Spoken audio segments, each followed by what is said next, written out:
book and share um, try to get more people to tune in. Go to this website, uh, Facebook page, I'm sorry.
Good evening, good evening, good evening, everybody. Thank you all for joining us tonight. My name is Brian Anthony Campbell, the president and founder of Adimu Men of Excellence, and we want to welcome each and every one of you to tonight's edition of Man Up, a men's empowerment series sponsored and hosted by Adimu Men of Excellence Incorporated. Before we get started tonight, I want to take this opportunity to ask all of our participants, those of you who are in the Zoom room, or if you're watching us on live stream on Facebook or on YouTube, I want to invite you and ask you actually at this time to share the live stream so that we can get as many people as possible exposed to this great information tonight to join the conversation. So I want you to just take a couple of seconds and hit that share button if you're watching on Facebook or YouTube. This is some critical information, a critical conversation that we need to have tonight, and we are hoping that it will definitely be a blessing to all of those who are joining us tonight and anyone who should watch this in the future. And so we just want to encourage and invite you to please go ahead and hit that share button to share this live stream broadcast tonight. It's good to see all of our Adimu alumni and current members that are attending tonight in the Zoom room, and those who are watching online on our Facebook page and Facebook group. We appreciate each and every one of you young men for supporting Adimu as always, and we appreciate your presence tonight. And to all of our other friends who are joining us tonight, again, thank you so much for supporting this organization. And so I just want to, again, just give people a few more minutes, a few more seconds actually, to go ahead and hit that share button. Let's try to get as many people as we can connected to this empowerment series tonight so we can share this information with as many people as possible. So please go ahead and hit the share button. And while you're doing that, just a little bit about our organization. Adimu Men of Excellence is a young man's character building organization that I founded 21 years ago, March 2000, at Blanche Ely High School in Pompano Beach, Florida. Our mission is to develop a rare group of young men who exemplify respect, responsibility, brotherhood, and leadership. And so what we do is sponsor different activities and educational experiences to help to develop young men of character. And so over the years, since the year 2000, we've had over 200 young men who have made the commitment to strive for excellence in their lives. And so we're so proud of all of our 200 plus alumni who have come through this organization. And we have our chapter at Blanche Ely High School, which is where we began. We also have a chapter at Silver Lakes Middle School in North Lauderdale, and we have a chapter in Los Angeles, California, started by one of our alumni as well. So we're just about trying to help these boys to become great men. And so we definitely appreciate your support and your prayers. If you want to find out more about Adimu, feel free to visit our website at adimu.org. And there you will find out about our history and what we are all about. And how you can support this great organization who that is committed to developing young men of character. And so we just appreciate each and every one of you tonight. Tonight, we are coming together to focus on what I believe is a critical topic that we don't give as much attention to as we should. And that's the issue of mental health, especially as it relates to men. And I just want to share some statistics with you before we begin our conversation tonight. Statistics show that about 1 in 5 Americans struggle with a mental illness in any given year, regardless of their race. African Americans' depressive occurrences are more disabling, persistent, and resistant to treatment than those experienced by whites. African Americans are 20% more likely to have serious psychological distresses than whites are. Depression is one of the most common mental health problems in the United States, affecting more than 17 million people each year. African American men are 4 times more likely to die by suicide than African American women are. And I'm sure all of us know someone that we know for sure, or we know is struggling with mental illness, especially men. And so tonight we have come together to discuss this particular topic and hope that it will help some men and some boys, young men and older men, to find the hope, the help, and the healing they need to deal with mental illness. And so tonight we have an outstanding panel of men assembled tonight from various backgrounds who are going to be helping us to have this conversation. And so I want to introduce them at this time. First, I want to introduce Ruben Holloman. Ruben Holloman is a behavioral health clinician for the Sexual Assault and Human Trafficking Division of Broward County. He is happily married and the father of 2 daughters. He is a member of Phi Beta Sigma Incorporated. He also writes a Christian apologetics blog, and he said he is a proud member of the Hope Church of Christ in Hollywood, Florida. My brother Alvin L. Daniels Jr. is his senior minister. Good evening, Ruben. Welcome, welcome, welcome. And as a matter of fact, just so you guys know, I'll make this little note. Ruben Holloman is on daddy duty tonight, so he'll be in and out. He'll be muted with us, but hey, we just appreciate you for being here, Ruben. Next, we have Dr. Benjamin Roberts. This is a great friend of mine. We appreciate this gentleman for being here tonight.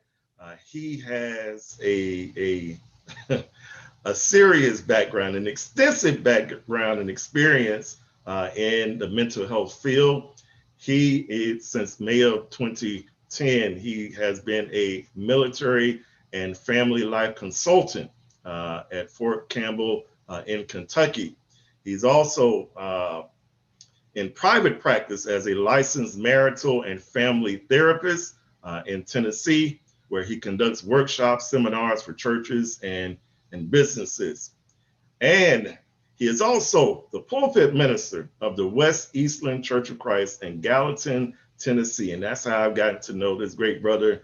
He is definitely a friend of mine and a friend of our congregation here in Pompano Beach, Florida. And so we are welcoming tonight. Good to have you, brother Ben Roberts. Good evening, welcome. Good evening. Thank you so much. It's a privilege and an honor to serve in this capacity this evening, and I'm looking forward to the conversation. Right. Thank you, Brother Campbell. Great. Thank you.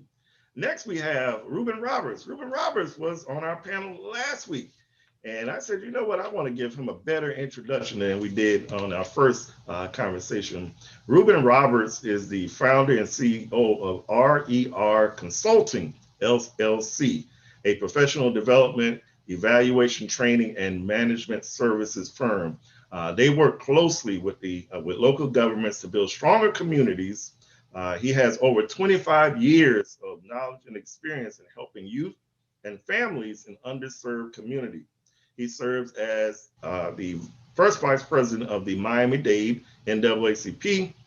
He is also a member of the Circuit 2 Juvenile Justice Board of Miami-Dade. And again, he has an extensive background in serving the community. Welcome back, Ruben Roberts.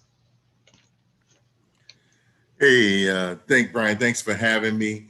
Just a little update on the information. I'm the immediate past president of the Miami-Dade branch of the NAACP. But I really enjoyed our discussion that we had last week, and I'm looking forward to really participating in this much needed discussion with this great lineup of panelists that you have today. Thank you for putting this on. This is a much needed conversation, and it's something that I really appreciate that we're doing for ourselves. This is for the community by a community member, and I really appreciate you for doing this. All right, thank you. And last but not least, Dr. Antoine Thurston. He is a young man that I've known since his high school days. He is a state coordinator for the Young Men of Valor mentorship program. He's a licensed minister and elder. He is a motivational speaker and mentor and an author. In 2020, he released his book entitled My Bondage and My Freedom, From the Mental Institution to the Pulpit. And in this book, he chronicles, he shares his story of his struggle with mental illness and how he was able to find hope, help, and healing. Good evening, Antoine. How are you doing tonight?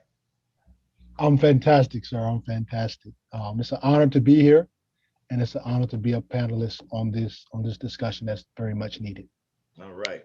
Well, gentlemen, I'm going to ask you if you would go ahead and if you can turn your cameras on. I want people to see some faces besides mine. If you're able to turn your cameras on so that people can get a chance to see your faces and know who is talking tonight. So if you can, go ahead and can you enable us? Enable us to turn. I can do that. I forgot I had to do that. All right, let me see how I can get this going here. Let's see. Let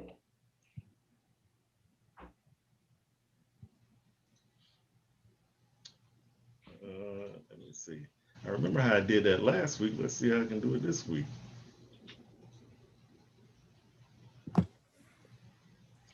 You go ahead and try it now.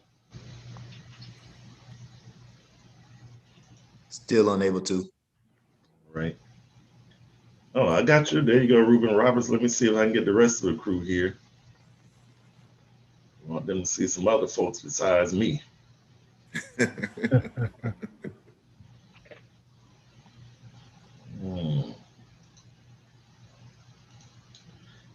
Antoine, go ahead and give it a shot.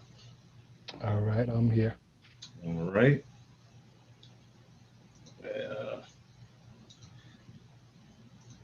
All right, Brother Roberts. All right, great. And You know, I feel doubly honored because you got two brothers that have my name. You got one Brother Roberts, and then you got one Brother Ruben on there. I feel there we go. There's everybody. All right. Now we can see. You know, we got to get used to this Zoom technology, man. But yeah. It's good to have each one of you. It's good to see each one of you as well. And I'm going to jump right into this conversation. And where this is going to work for our audience tonight is I'm going to begin the conversation with some general questions that we've developed. And the panel, we're going to discuss these questions.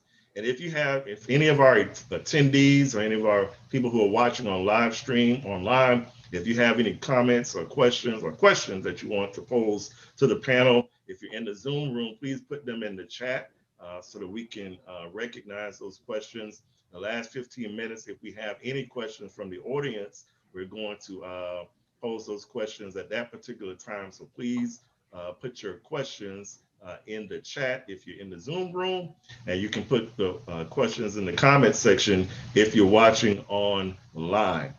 And so I want to start out this conversation with a simple question. How do you define mental wellness? How do you define mental wellness? How do I know when I'm doing well mentally? What does that mean? Now we can start this with whoever wants to take it on. Go right ahead. Yes, I would like to start. I always define mental health or mental wellness in a physical aspect. Just like we all have a physical health, physical body. When you are physically healthy, you can do your everyday junctures, you can do everyday activities, and there are no disability, there's no hindrances and so forth. Now, by having a physical body, you will get sick, you will hurt yourself. That's just a part of life. You're gonna get some scrapes along the way, you're gonna fall. Things are gonna happen. That's just part of having a physical body. But the physical body must be maintained. It can't be ignored when there are troubles and pains and aches. You can't ignore it. You have to treat it, or else it can get worse.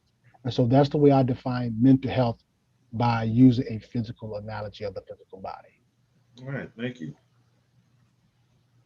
I tune in. Antoine, I think that's a really great definition out, and I like that, especially being when you're working with people who suffer with addiction. All the time, mental health wellness is referred to as mental health hygiene. And just as Mr. Thurston was explaining, oftentimes whenever when you think about your hygiene, you have a mental hygiene, you have a physical hygiene, you have a spiritual hygiene, and all a part of having a hygiene, it comes into play of making sure that you maintain self-care. All the time, as Mr. Thurston was bringing out, we incur physical injuries all the time. Whether it's that or we fall, we bump our knee, we break a leg, we do whatever, we incur physical injuries. You break a leg, nobody ever tells you, Brother Campbell, to get up and go walk. No, if you break a leg, it's impossible for you to walk. Exactly. Now, the dilemma is all the time when we have a mental injury, we don't treat it the same way. We just keep pushing, and we incur numerous mental injuries all the time. Whether it's rejection is a big one, that are shame, that are grief, that are loss. We incur mental injuries every day. But a lot of times we just keep going. We just keep pushing because society, the way that society is built. And so I want to get some other people some time to talk. But yeah, when you talk about mental hygiene, I like what Mr. Thurston has also said. I always compare it to the physical also because it does hold a similar component as do the physical. Right. Well, I just want to take a stab at it. How do you define mental wellness? All right, I'll take a stab at it. I mean, one of the things here, and I think that the two comments before are definitely on point, but we look at, one's ability to cope with stressors of day-to-day life, maintaining the ability to function. And that's when you're looking at mental health. Mental health really affects you in terms of your psyche. How do you function on a day-to-day basis? How are you able to deal with stressors that are coming before you? And we all have stressors. We all have incidents where things may happen that you don't expect. How do you resolve those issues? And so when you talk about mental health, you got to think about that. If you have difficulty dealing with those issues, then that's an issue. Now, one of the things I want to say to try to normalize it, and this is key, the DSM-5, I'm sorry, I'm dating myself. The DSM-5 is a diagnostic tool for those who are in the field, who use to diagnose folks with some sort of mental orders or what have you. But every human being can find a diagnosis that suits them in the DSM-5. So I want everyone that's listening to this to don't think that you excluded from any type of mental disorder. Every human being, if you read that DSM-5 from cover to cover, can find something in there that fits you personally. So one of the things that we look at is how do you do the adjustments? How do you handle with stress? And what's going on when you are stressed out in a situation and you just do not have the coping strategies, or you're struggling with those coping strategies in terms of how do you make the adjustments to deal with the particular stress at hand. Thank you. Go ahead, Brother Roberts. Absolutely. I think what's been stated has been stated very well. When you look at, as Ruben was stated, when you look at psychopathology, it's all on a continuum. And the key word that jumps out is impairment. How impaired are you in your everyday functions in life? What may be impairing to one may not be impairing to others. So it's on a continuum. And when you start looking at psychopathologies, when you start looking at diagnosis, it's a continuum. And the key word becomes, how impaired am I in my everyday dealings with life? How impaired am I in relationships? How impaired am I in my job and functioning at my place of work? How am, it's the impairment is the word that stands out. This word impairment. How impaired am I? And is it working for you? Is life working for you? If it's not working for you, then there's some impairment. And what part of life is not working for you? Where in life is not working for you? And what needs to happen for life to start working for you. So I think the definitions that's been stated here are very much on point. The impairment. So yeah. How well are you functioning in everyday life? How well are you functioning in everyday life? So exactly. And that's a continuum, you know. It's on a continuum. How well are you functioning? How impaired are you? And we can overlook it. As Brother Holloman was saying, we can overlook it, but it won't go away. It'll just get worse, and the impairment will get greater in our lives to the point that it will start causing some serious issues for us. So yeah. And you use the word that I want to talk about now, overlook. Why do you believe that men's mental health, especially among Black men, has often been overlooked? Why is that the case? And I think we kind of talked about some of the stigma and other things associated with it. But why is it that folks, in particular men, struggle with the topic of mental health and mental illness? Well, it's a complex situation, and so there's a lot of variables that are involved in it. It's not as simplistic as we think. But let me say this: one variable is that we don't know we're sick.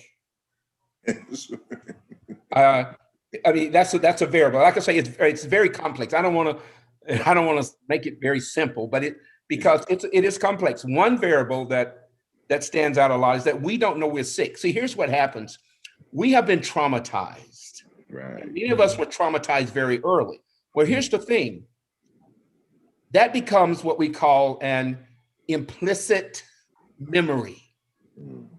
Okay, and when we start talking about implicit memories, those are memories that are on the unconscious.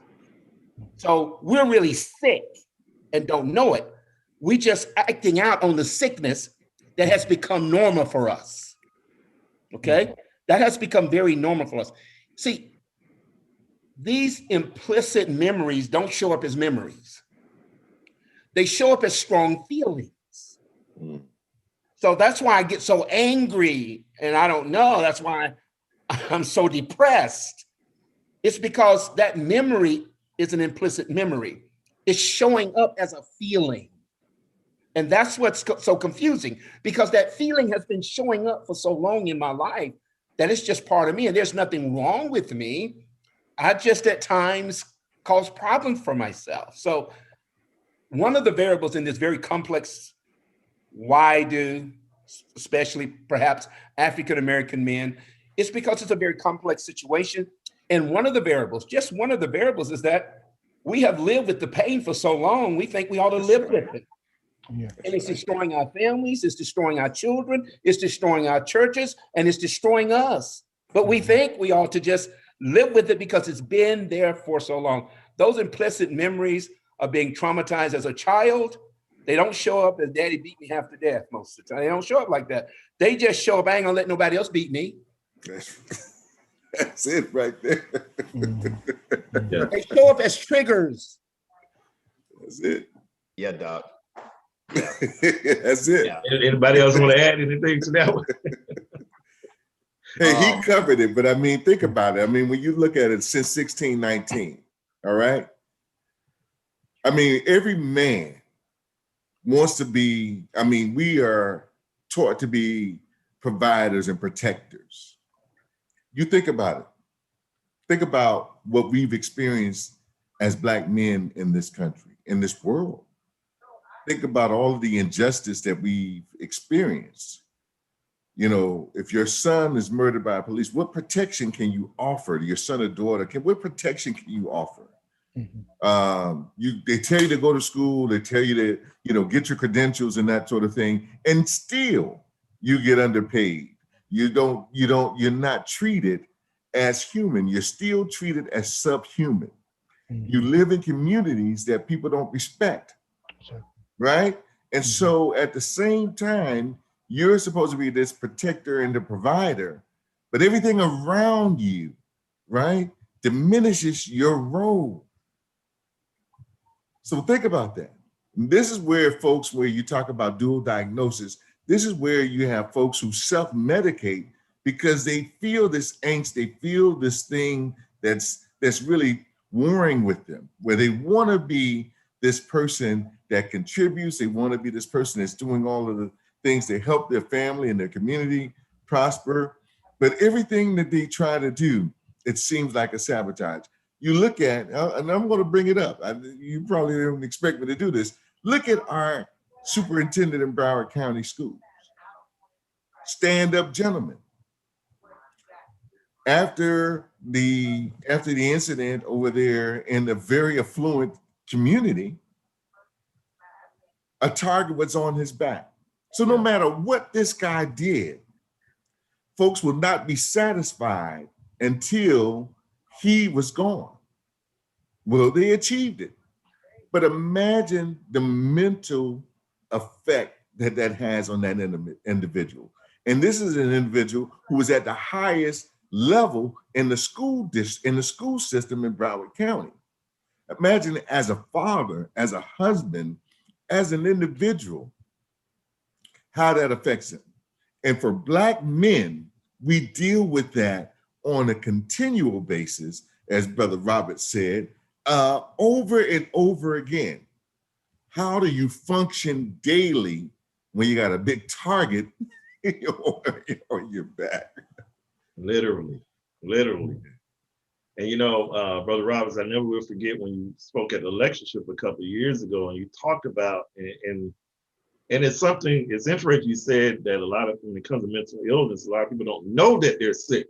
Right. And when you think about the impact of racism and you know, systemic racism and the impact it's had on us as Black people and Black men in general, a lot of times people don't realize the impact that it has, you know, on you know, just trying to survive, trying to live when, as Reuben Roberts said, you have a target on your back, you know, and that's something that's not easy to cope with. And so when we talk about not knowing, you know, that we're sick when it comes to mental health and mental illness, what are some of the manifestations? What are some of the signs and the symptoms that a man may be experiencing, or that you may see in a man that may be an indicator that something is going on, that he's not well mentally? What are some of those indicators? Ruben, you want to start us out? Yeah, I know there are numerous indicators. And I think that what was said by Ruben, the other Ruben, that just sounds so funny, just said the other Ruben, was so critical, because it's hard for me to correct something if I don't know it's present. And the truth of the matter is, as been stated, a lot of us don't know we're sick. And as Ruben said, listen, we're all, C.S. Lewis put it this way, we're all bent towards evil. So because we are bent towards evil, we are all gonna be in a continual state of trying to reconcile, trying to maintain, trying to correct this mental health state that I have. Our mental health is in a fallen state. That's the reason why we need God. We need a supreme, we need a supreme being. I'm not gonna get stuck there, but one of the things that we have to do is we have to educate. Education is important because a lot of people just don't know. And I can't tell you the number of people that I've encountered, brothers, sisters, that don't know, and they pass that on perpetually to their children. So what is seen as abnormal in society becomes their normal. And so when they get out into society and those behaviors, they're exhibiting those behaviors, excuse my children, they're exhibiting those behaviors such as anger. They're flying off at the drop of a dime. They're easily frustrated. They self-medicate, drink, smoking, whatever it may be. They're in and out of relationship, no stability across their life. But that's all they know. So Ivan Pavlov conditioning theory would say, our minds are conditioned a certain way based on what is instilled in us and what is normalized in our environments, especially at an early age. So that is carried over into adulthood. Brother Dan says this way all the time: what you don't transform, you transmit. So a lot of times we're transmitting all of these maladaptive behaviors, all of these negative behaviors across to our adulthood because they're not dealt with in the childhood. And so education awareness is big. I'm big on awareness and education. That's a start. You know, Antoine, I want to kind of deal direct with you. In your book, you chronicle your experiences, and I believe starting in middle school, you talk about high school. Mm-hmm. What was your experience like dealing with mental health, dealing with mental illness? Can you kind of give us a little background about yourself and your experience? Definitely. I was well, I'll give you more of a summary, then I kind of lead up to what I'm going to say. I was actually diagnosed in 2018 with paranoid schizophrenia. I was in and out of a mental institution. I was cutting myself. I was ripping pages out the Bible. I was cursing God, and a lot of that's kind of the climax, but that wasn't the beginning. There was a leading up to it, and so many times we see people at their climax, but we don't really realize there were years and years of trauma and pain and distrust and dishonesty that actually transpired. Um, and so I'm even working on my workbook, and I'm saying in my workbook, in 2008 wasn't when bondage started. Bondage started when I was in middle school. Bondage started when I started accepting lies about myself that were not true. Bondage started when I began to become proud and arrogant. Bondage started when I didn't know how to process or wouldn't process how I was thinking. And so bondage really starts in the mind. But like we say, if we don't know we are in that place, how can we fix it? But even at a younger age, I started to believe that I was very unattractive because I had gained weight, about 30 pounds or so. And my father actually came up to me and said, Antoine, I got a good looking son, I got a handsome son. And because of my lack of mental health and positive perspective of myself, uh, I started to cry because I didn't believe the truth. And until we have a healthy perspective of who we are as men, women, and people, it doesn't matter what other people say about us, we're going to keep crying. We're going to keep saying, I'm not worthy. And until we change the trajectory in our own minds about ourselves and love ourselves the way God loves us, then we can really change. My own mental health started to even cause me, I write it in my book, that I even rejected my father because of that low self-esteem. And so when you got a person that has low self-esteem and lack of love for themselves, they start to reject the love of others and the support of others because they feel like they're not worthy of such. And so it just continued to climax and climax until that boiling point years later. And Antoine, I know you have a lot to share, man. I want to continue to, and you can share this in the chat. How people can get a copy of your book. Just sharing your story, and I just appreciate you, man, for Yes. For your knowledge and for your wisdom and for your desire to help people Yes. that are struggling currently. Mhm. And that's important for us to remember, because a lot of times we don't realize that young people Mhm. deal with mental health issues as well. Exactly. There are many young people struggling with mental illness. And sometimes, what are some of the ways, I guess I'll pose as a question, how do we miss mental illness when it comes to young people, young men in general? How do we miss that? And how does it show up? Yeah, I think one thing as a parent, most parents really don't really pay. Sometimes I ain't gonna say don't know, but don't pay attention. Even with mine, my parents were very shocked when they read the letter I wrote that I wanted God to kill me because I was ugly. And some parents just don't know the symptoms. Reclusiveness. Sometimes your child may have a certain habit that they love to do, and they stop doing it cold turkey. They're staying isolated a lot. They may be overeating or undereating. They may not be socializing with certain people anymore. or they may give off certain hints or subliminal messages that they may do it in a joking way or say I'm ugly or I'm not worth it or try to, jokingly joke about it. But yeah, sarcasm. But you got to pay attention to those things. And my dad always taught me observation. If we observe people, are they deterring from their normal routine? If they're changing, their energy is changing, the way they talk, verbalization is changing. Those are key points you really need to pay attention to. And so when parents don't, have those conversations with their children, it can be diabolical. It can be diabolical. Can I add something? Go ahead. I want to say to you, man, this panel that you assembled is awesome. The first thing I want to say to you is that what Brother Thurston just shared with you is like 100% on point from a perspective of where he's been through. Now, I want you to also understand is, do you know what the number one misdiagnosis is for Black men?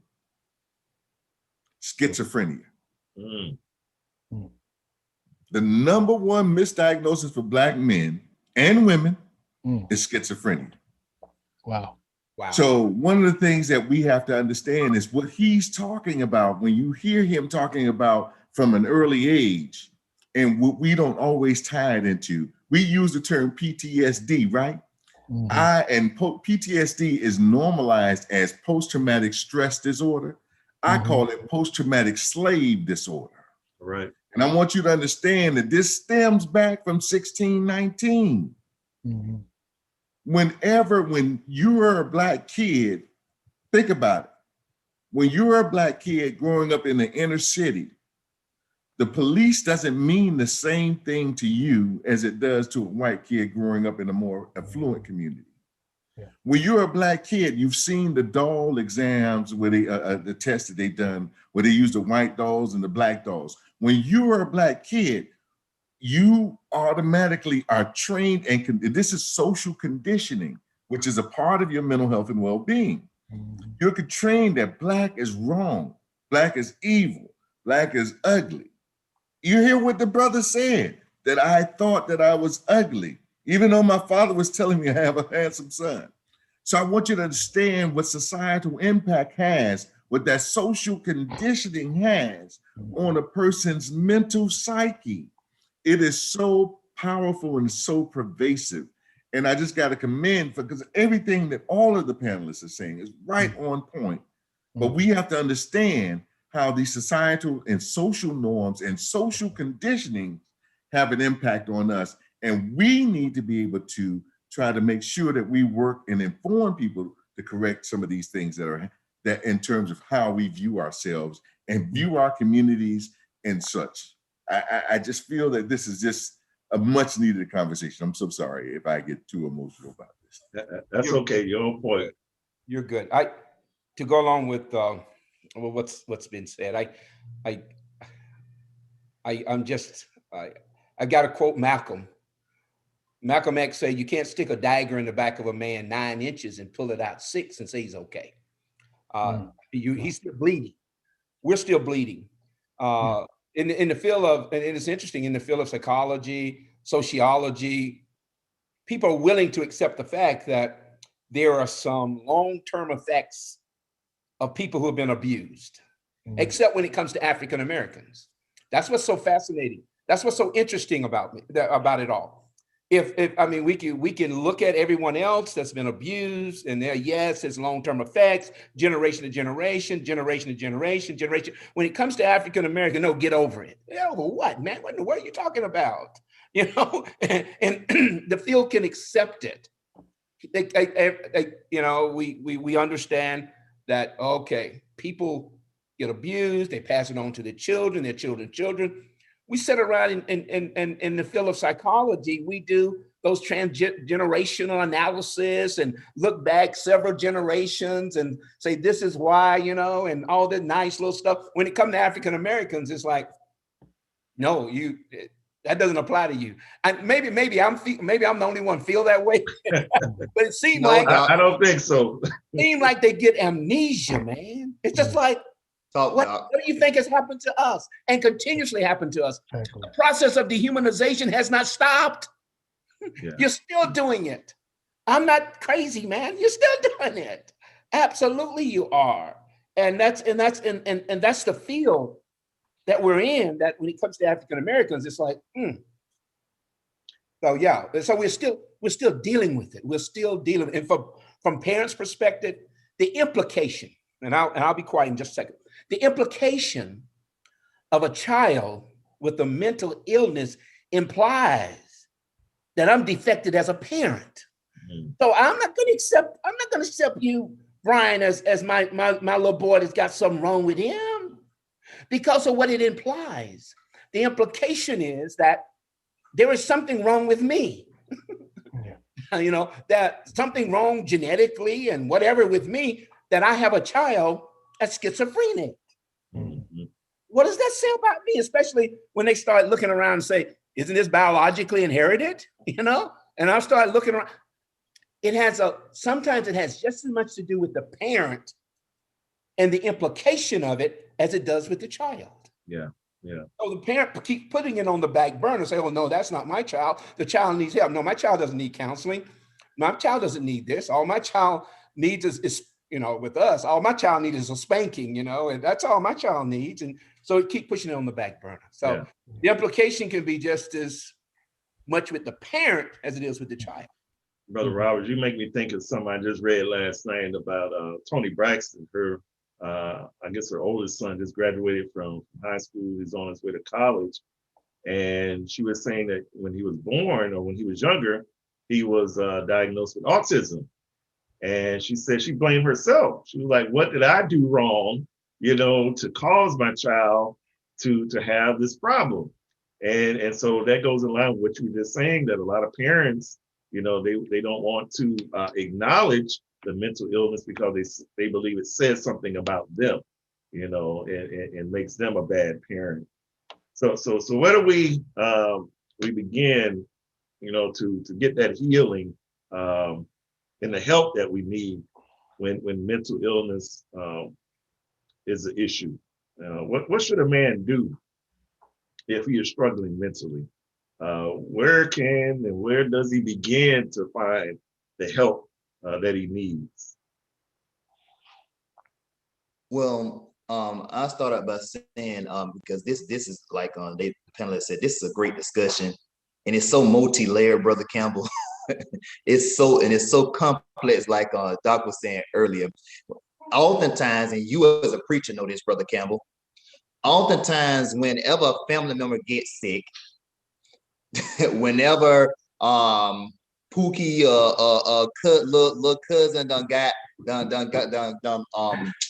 done been sent to rehab, been Baker acted, whatever it may be, been Marshman acted, who's the first person that they usually call? The preacher. They don't call the police all the time. They don't call the auntie. The preacher is usually the first person that's called. And in a way, the preacher becomes this state of triage for dealing with the family issues. And so a lot of times, especially in the Black community, we're talking about the Black community, especially in the Black community, the church has always been a safe haven, years historically.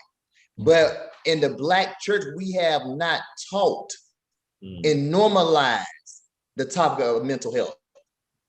We have stigmatized it because based on everything that has been shared, how society deems us. I mean, we can go into just even how there aren't even nowhere near as many resources in the Black community as there are in the white community. Exactly. I don't have time to stay there, but the resources are limited. And so the church has become our safe haven. And so I believe that even in the approach with the church, when we talk about how can we help individuals with mental health, brothers, our ministry has to be threefold. We have to have a teaching, a healing, and a delivering type of ministry. Our ministry and the messages and the education of what the church gives to community. It has to normalize mental health. Oftentimes, and I say this now, hush, when we see somebody that's on the street struggling, and we know they're not in their right mind, we know that they're out of their mind. And all the time we label as schizophrenic. We're quick to name label somebody schizophrenic. And that person may very well just not be taking their medication. They may be intoxicated, whatever have you. But based on how society has deemed us to see that person, we deem them as mental health, and we deem that as mental health, but we don't see ourselves having mental health issues. So there's this sense of normalization that has to come about even through the church, and then also in our families. Again, education awareness is critical. And Ruben, you mentioned, it kind of leads to my next one. When we talk about getting help, and maybe you all can add this part in there. What can families, churches, and communities do to help men to be healthy mentally? You know, so where can a man find help, and how can families, churches, and communities help men who are struggling mentally?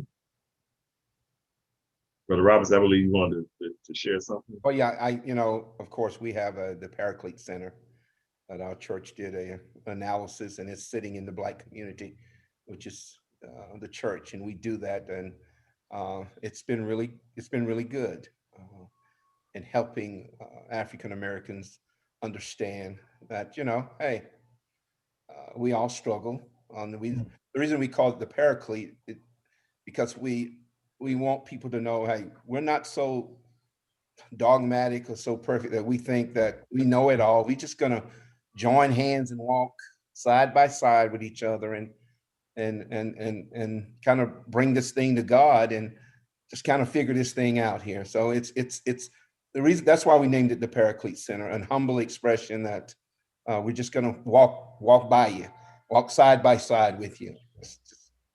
Just want to help you along, and that's one way of doing what you're doing here. Right now, I think churches can come together and have a therapist, that they can just refer people to. I think that's good. Things along those lines that we can do, and have more and more seminars that's geared toward African American men. I was in one last week that was really, really good, and because African American men, and I see a lot of African American men, because we struggle not with just problems, we struggle with our problems too. Mm-hmm. And being able to talk about our problems and our struggles is really important, that we can do it in a really safe environment. And just being safe. Not only that, I think we need to actually help preachers be able to deal with some of the stuff too. I got several preachers I'm seeing now. I mean, right now they're struggling. Preachers are struggling with all kind of depression, and I've had a couple that called me within the last couple months that was struggling with suicide. Yeah. So I mean, it's when preachers are going through it. Yeah. And trying to keep it together. You know how you try to keep that front in front of everybody. I learned years ago to stop doing that. I just say, hey, I had a bad week last week. Let me tell y'all about it before I start the sermon. I stopped trying to do that. I say, hey, look, I've been here at West Eastland for 25 years. After 25 years, some of my faults anyway. It goes back to the Jahari window, you know some things about me I don't even know about me. So, used to front it anymore. Here it is. So yeah, and I think those are the kind of things, helping preachers, because preachers are under a lot of stresses. Yeah, they really are. Yeah, and helping them understand that they've got a friend. The whole, just bringing it together with seminars and what you're doing right now, I think is very beneficial. Yeah, that reminds me of a conversation Ruben Holloman and I were having earlier about the pandemic. As a preacher, this particular, ministering during a pandemic and living, if you think it's been a struggle for everybody else, imagine being a preacher trying to minister and serve people who are going through, and you're going through the same thing. So this particular time has been stressful for a lot of folks, and it comes out in different ways. Antoine, I want to ask you, how were you able to, what was the turning point for you in your struggle, in your journey to healing? What was the turning point for you? With my specific experience, and I can speak only for mine, part of my experience was I was actually exposed to witchcraft, which made what I was going through mentally a whole lot worse and took it to a whole other level. But it was an old school revival. I got to a place where I really wanted to live for God and live righteously before Him. And in this revival, the anointing was there, the Spirit of God was moving, and demons began to be cast out. And God dwelt me with the Holy Spirit, and I was saved. But I always say, after I was free, I was freed. I had to maintain my freedom.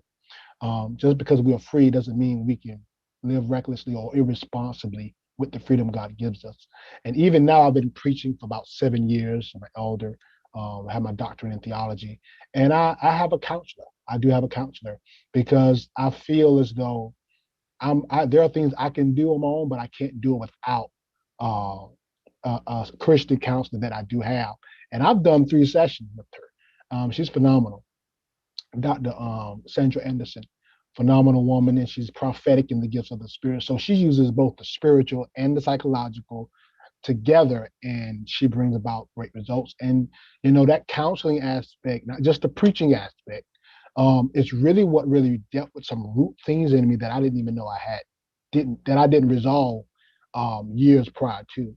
And so if we can take both the psychological and the spiritual and put them together like my counselor has, we can have amazing results because we're not just being overly spiritual and not just being overly natural and psychological. We need both. We need both. And I can tell you even now, my mindset is completely different than it was 2, 3, 4 months ago. Yeah. And pastors and anyone, if you can get someone that's both spiritual and natural and using both together, we can do some amazing things. And that's what we have to present to the people, not just preach to them and give them Bible, but what else can you give me that's applicable to me in my life and what I'm going through? I said something a couple of weeks ago. I posted on my page. It's okay to have Jesus and a therapist. Amen. They don't contradict each other. They're not in conflict. They're not in competition with each other, huh? Right. And I'll say this too, Pastor. I did an interview with a pastor, and she didn't want to answer her calling because she was diagnosed with a mental illness, because she felt like she wasn't worthy. And when we and her did interview on my podcast, it was such a healthy perspective for other people just to hear another pastor saying, "Hey, I do take medication. I do have a mental illness, but I'm still functioning. I'm still walking in my calling. I'm still doing what God called me to do, and I'm still living a productive life, even though I still have some mishaps and so forth.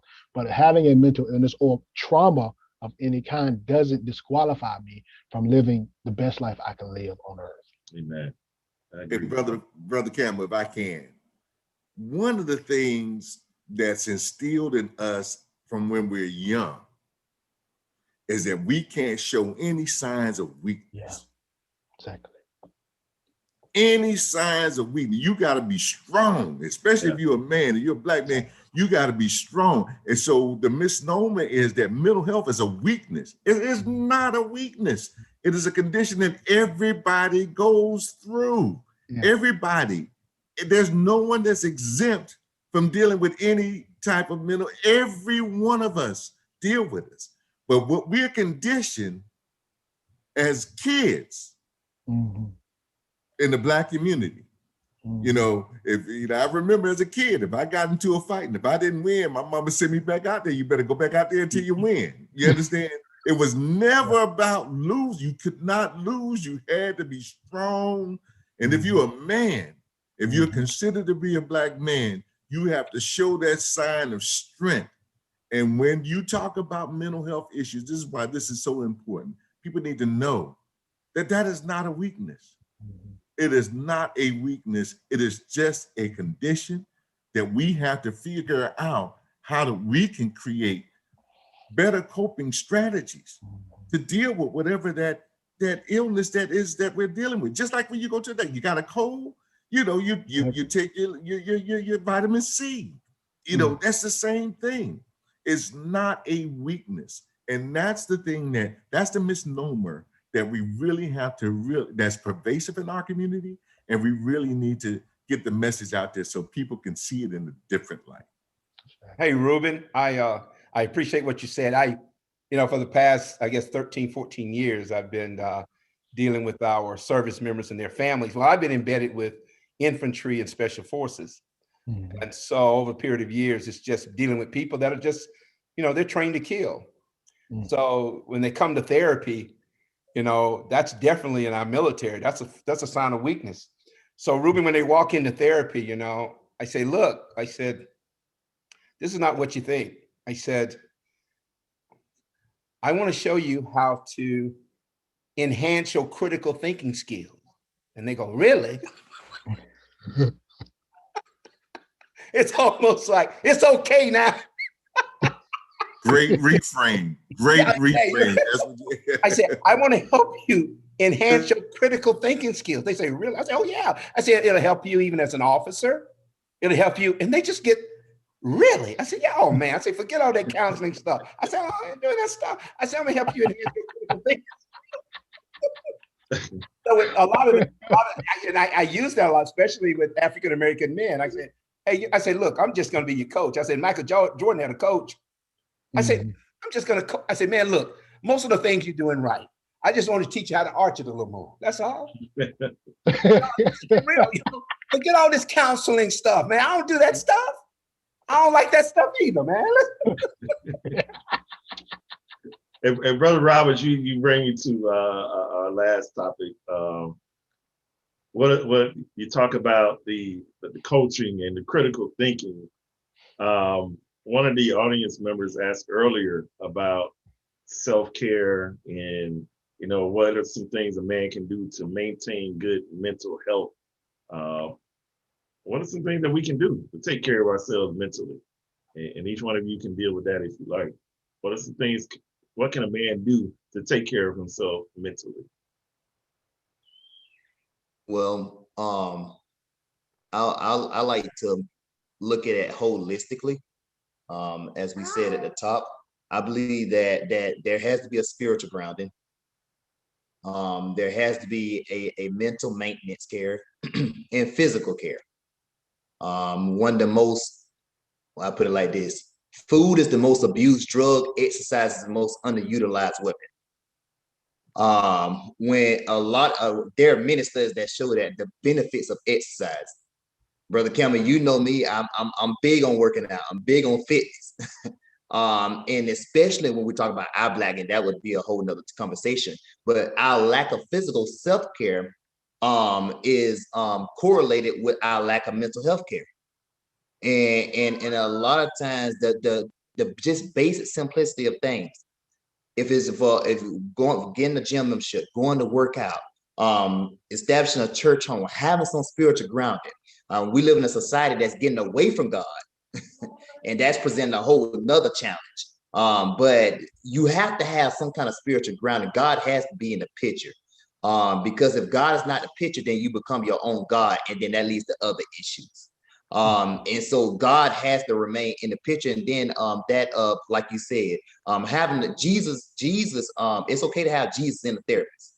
I think even Proverbs 11:14 will verify that, where it says, where there's no counselor, the people fall. But in the multitude of counselors, there is safety. And so a lot of times we're not safe. We don't have that security within because we don't have nobody to talk to. We don't have anybody to lean on. We don't have anybody physically to relate to. And like Ruben and Mr. Benjamin was saying earlier, we have taught in our community, and growing up as men, that you go down there, get your coat back, and if you lose again, you're gonna come home, you're gonna get another whooping, you're gonna lose again. So we're conditioned a certain way and we take on this mentality that has to be undone and replaced with that of self-care. It's okay to cry. It's okay for a man to show emotions. As a matter of fact, I fear a man who doesn't show no emotion. I'm more concerned about that man. Good stuff. Jordan asked a question here. Why is showing, and I think you may have hit on it, why is showing signs of weakness or vulnerability for African-American young men abandoned or rejected from most Black families and households? Why is showing signs of weakness and vulnerability for African-American young men abandoned or rejected in most Black families and households? Because that's all we got. For years, that's all we were known for, our strength, our virility. We don't have the finances. It's not like we could go into our pocket. You see, when you come from a community where your finances, you don't have to show strength. You can buy strength, from other people. You understand? So when this thing that you are known to be prominent for, you look at football, who are the baddest football players out there? They're Black athletes. You look at basketball.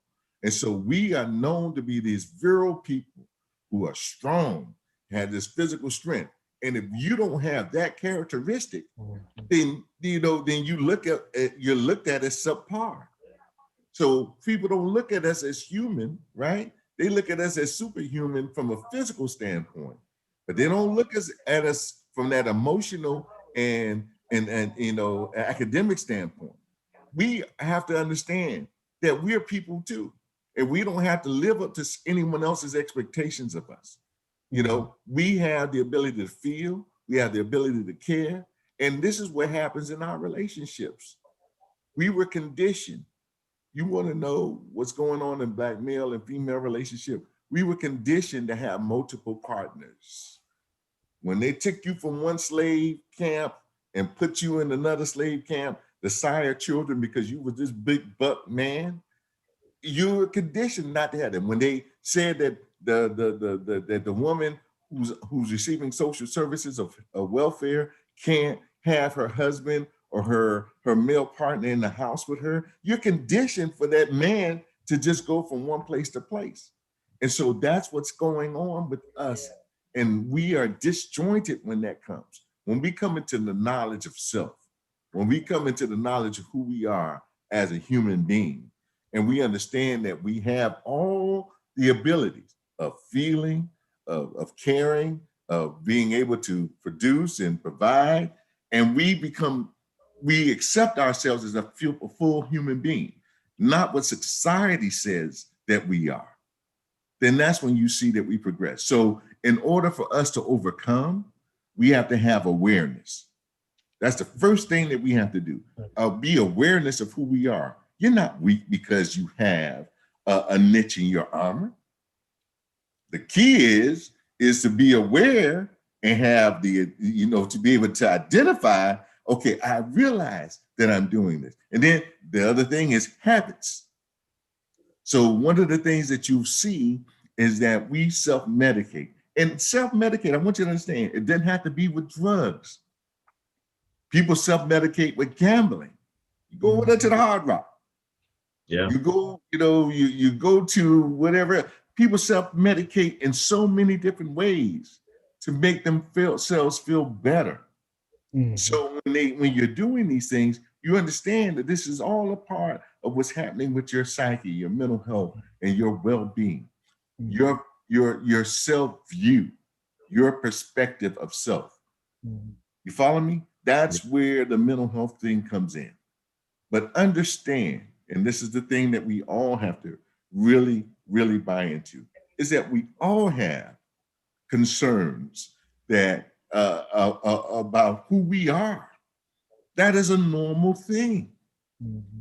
That's a normal thing. People have concerns about their sexuality. People have concerns about all aspects of their lives. But if you feel like you're going to be rejected, if you reveal that, then you hold it. And then what you do is you internalize it. And all of these things that you got going on that you are internalizing, that you don't feel as a Black man, I can talk about, is going to really have a strong impact on you. It'll show up in terms of abuse, of drugs, physical abuse in your relationships, just jumping in and out of relationships, lack of stability, like the brother said about not having a spiritual base. That whole thing that you do to support that lifestyle for who you are, so that you can just live with yourself, so that you can just live and look in the mirror at who you are as a human being. What we have to do is, just like Brother Robert said, get away from the mask. And he said it. His congregation, hey, you guys probably know me better than I know myself. Yeah, you got to get away from the mask and just say, hey, this is who I am. Mm-hmm. Accept me as I am. Yeah. This is who I am. And that's one of the things that we have to be able to do to really begin to grow and prosper and really make progress as far as our mental health is concerned. Stop masking stuff and just be who you are, you know, and let people accept you for who you are. Brother Reuben Roberts, I'm gonna thank you for that, because that's gonna bring our conversation to a close for tonight. And I think that's a good note for us to have some final thoughts on. And I want you gentlemen on the panel here to think for a moment. If you were talking to a young man, a boy, or even an older man who was frustrated, overwhelmed, maybe even contemplating suicide, what would you say to that man, to that brother who is at his, you know, on his last nerve, so to speak, to help him to get through or move forward and not give up? You can take a minute, a few seconds to ponder that one. What would you say to that man, that boy?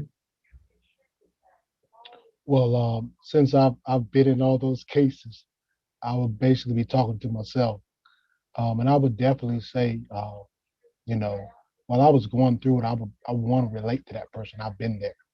I've slit my wrists. I've overdosed on medication. And matter of fact, when I tried to commit suicide, I even told God I didn't want to die. So I know this. You have sometimes we have the right intention but the wrong methods in bringing it about. You know, sometimes we think suicide is the only means, but it's not. And I would just say to that person, God still has a plan for your life. God has a purpose. And don't give up on God. Don't give up on yourself. And don't give up on the process that you're going through. The process is really what's going to make you a better, stronger individual. Right. Any other final thoughts, gentlemen? You know, I just want to say ditto. I mean, seriously, I mean, I want to say ditto to all three of my comrades here. I just want to say ditto to them. I think putting it all together is the person sitting in front of you. I think it's important for me to remember something, and that, hey, whatever it is, it's here right now with me. And to show that person as much care and as much love as I can. And I did that with soldiers all the time. And that's real. I mean, that's real. The suicide is real. And it's very much real. So you're there in front of that person. And I think what has been said tonight is to let that person realize, or try to understand that, you know, tomorrow. And one thing about tomorrow, and from a research perspective, you can get that person, get to the sun coming up. I mean, let's say, okay, I know it's painful, it's hurtful. And what I would tell myself, I know it's painful. I say, look, you're hurting right now. Can you give me to the morning for us to talk about it? Will you give me to the morning? Are there any guns around that need to be removed? Are there any other medications, whatever that the person may use? Can we remove them from you? All I'm asking is one day, tomorrow. Amen. Amen. Thank you. Thank you. And Brother Campbell, one of the things I really like to use is, I like to use the metaphor of a house that's completely just dark. You don't know where to go. You just feel like you're by yourself. You just feel like it's nobody around. You can't see even what's in front of you. It's dark. But the beautiful thing about darkness is, if darkness is present, light has to be somewhere. If you could just feel the wall to find a light switch, all you need to find just one. That one light will give hope for finding the rest of the light in the house. And so there is a light that's still in you because you're still living. The light switch is just turned off right now. If we could just find that one light switch, which will open up the rest of the illumination that's within, then we can get somewhere. And so just find that one light switch. Weeping may endure for a night, but joy has to come. It has to come. All right, we're gonna start preaching here. You got some preachers, you'll get stirred up here in a minute. Ruben Roberts, you got anything else to close out? You the last one? Yeah, just brief. I just want to say to anybody that's struggling with any type of mental illness or where you're not, sure about yourself, where you are in your life right now. If you feel that you're not living up to the abilities that you should be living up to, if you feel that people don't respect you or that sort of thing, I want to simply say to you that you are enough. Write it down, put it on your mirror. You are enough. And if you don't believe so, one of the things is if you're living and you can hear my voice, you have purpose. You may not know what your purpose is, but you're here for a reason. Nobody's here on this earth for no reason. You're here for a reason, you have purpose, and you are enough. That's all I want to say. That's it. That's the period. That's the exclamation point. Gentlemen, again, I want to thank each one of you for blessing us tonight with this critical conversation. Thank all of our attendees, those who are watching or live online, and those who are here in the Zoom room. All of our ADEMU alumni, thank you guys so much for joining us tonight. All of our friends of ADEMU, we appreciate you for joining us tonight. Don't forget to join us next Tuesday night at 7:30 p.m. where our next conversation will be about relationships and marriage. Relationships and marriage. And so we're going to be talking about that issue next week, specifically from a men's perspective, a male perspective, relationships and marriage. So please make sure you join us next Tuesday night at 7:30 p.m.